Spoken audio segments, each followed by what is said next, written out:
بہت مدت پہلے جب میں نے خداوند یسوع مسیح کو اپنا نجات دہندہ قبول کیا، غالباً 16 سال کی عمر میں، جب خداوند خدا نے تاریکی میں سے نور کی بشارت اور اشتہار کے وسیلہ سے میری آنکھوں کو کھولا، تو میرے دل میں ایک ہی تمنا تھی کہ خداوند خدا اس دنیا میں، پاکستان کے باہر بہت سے مجھ جیسے فیصل ہیں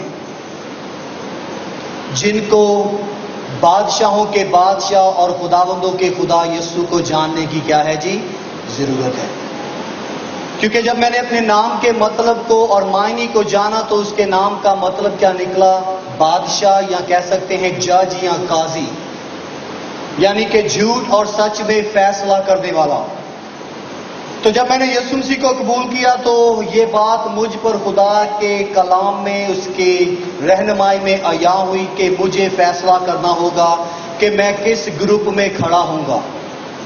کیونکہ بائبل مقدس میں ہمیں لوکا کی انجیل 18ویں باب میں ایک بے انصاف قاضی کا ذکر ملتا ہے، لیکن خدا اسے استعمال کرتا ہے اس ایماندار بیوہ کے لیے۔ تو میری یہ دعا تھی کہ خدا مجھے استعمال کر، کیونکہ تھوڑی سی بیک گراؤنڈ بتانا چاہتا ہوں، اور جو یہاں پر موجود ہیں ہمارے شہر سے وہ اس سے واقف ہیں۔ میری پچھلی 3 پشتوں کو جب دیکھتے ہیں تو وہ بت پرستی، جادوگری اور تعویذ دھاگوں اور پیری میں اور بہت سی باتوں دوسری میں مشغول تھے، اور آج بھی نصب جسے کہہ سکتے ہیں آدھی فیملی، جنہوں نے ابھی تک یسوع کو اپنا دل نہیں دیا۔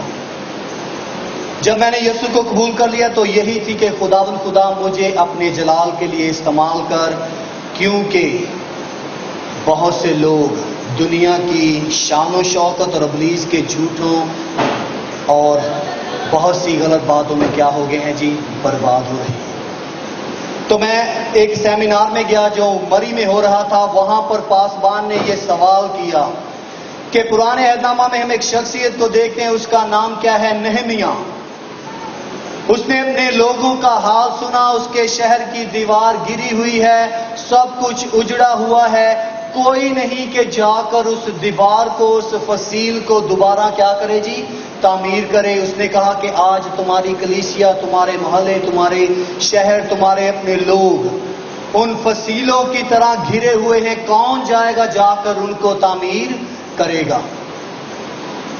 اور جیسے ہی وہ یہ کلام کر رہا تھا، مجھے یاد ہے کہ یسایہ 6 باب کی وہ بات میرے اندر ایسے گھس گئی جیسے جب کوئی سرجن سرجری کرتا ہے تو اپنے اس آزار کو اس حصے میں کھبو دیتا ہے اور گھسا دیتا ہے کہ اس کینسر کو، اس بیماری کو دور کرے، کاٹے۔ ویسے ہی خدا کا کلام کیا ہوا جی؟ عبرانیوں 4:12 کے مطابق کہ خدا کا کلام زندہ اور پاک اور ہر دو دھاری تلوار سے کیا ہے جی تیز ہے۔ جیسے ہی یہ میں نے بات سنی، میرے ادراک اور فہم میں خدا نے ڈالی کہ کون تیری اپنی فیملی کی گھری ہوئی فصیل کو کھڑا کرے گا۔ تو میں گھر آیا، اپنے لوگوں کو، اپنے ماں باپ کو، بہن بھائیوں کو تعلیم دینا، بتانا شروع کیا۔ جنگ لگی۔ وہ کلام تب پورا ہوتا ہے جب یسوع نے کہا کہ تمہارے اپنے ہی گھر کے تمہارے مخالف ہوں گے، جب وہ تمہاری ٹیم کے نہیں ہوں گے تب مخالفت ہوگی۔ تو آج اس مقصد کے لیے میں یہاں پر اکٹھا ہوں کہ ایک دن میں بھی بہت سے نوجوانوں کی طرح جوئے میں، شراب، نشہ بازی، جادوگری اور مردوں کی عبادت کرنے میں مسرور تھا۔ لیکن جب یہوہ پاک خدا کے بیٹے یسوع مسیح کی پہچان مجھے ملی تو زندگی اور زندگی کی تمام راہیں کیا ہو گئی جی تبدیل ہو گئی۔ میری آج یہ دعا ہے کہ آج میری زندگی کے وسیلہ سے، یا آپ ایک دوسرے کی زندگی کے وسیلہ سے، یا جو گواہ جن کے بارے میں آج ہم پڑھ رہے ہیں، ابھی تک ہم نے سمسون کے بارے میں دیکھا، دانیل کے بارے میں دیکھا، داؤد کے بارے میں دیکھا، اس کے بعد جدعون کے بارے میں دیکھا کہ اس نے 3,500 سپاہیوں کی فوج کو 300 سپاہیوں سے 3.5 لاکھ کے قریب جو لوگ ہیں ان کو 300 لوگوں سے کیا کر لیا جی فاتح کر لیا، کیونکہ خدا اس کے ساتھ تھا۔